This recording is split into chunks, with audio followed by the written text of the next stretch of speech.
Look at those nook and crannies. Homemade English muffins, 24-hour ferment, and you'll never buy store-bought again. Let's go. Measure 550 grams of all-purpose flour. Add 20 grams of sea salt and whisk.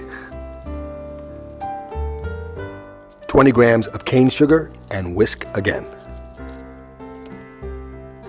Next, add 1 gram of active dry yeast and whisk again.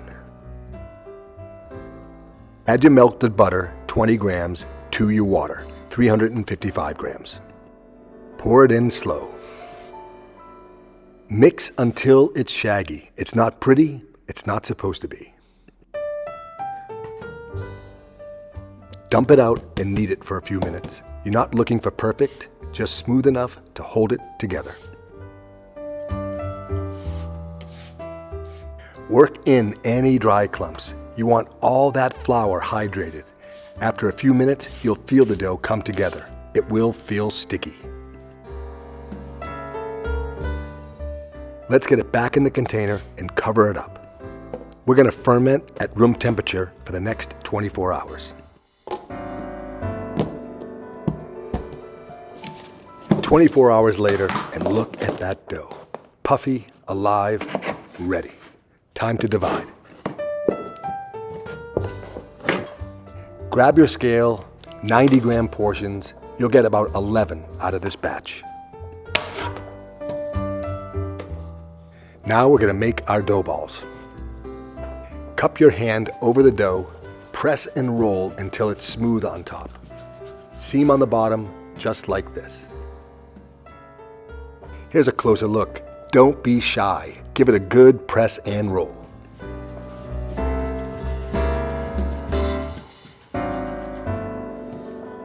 Cover them up for 3 hours for the final proof. They'll puff up nice.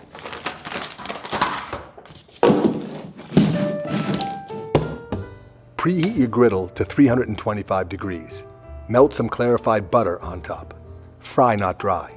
That's the mantra. Carefully place each one down and listen for that sizzle. I'm doing 4 at a time. 5 or 6 minutes on the first side, nice and golden, and then flip.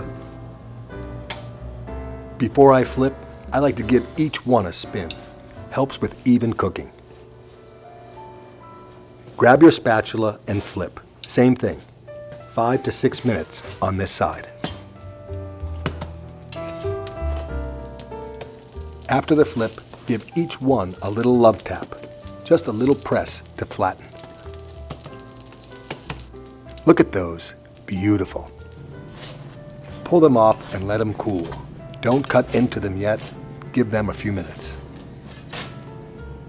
Take a knife, lightly score it around the perimeter, and pull it apart. That's where the magic is.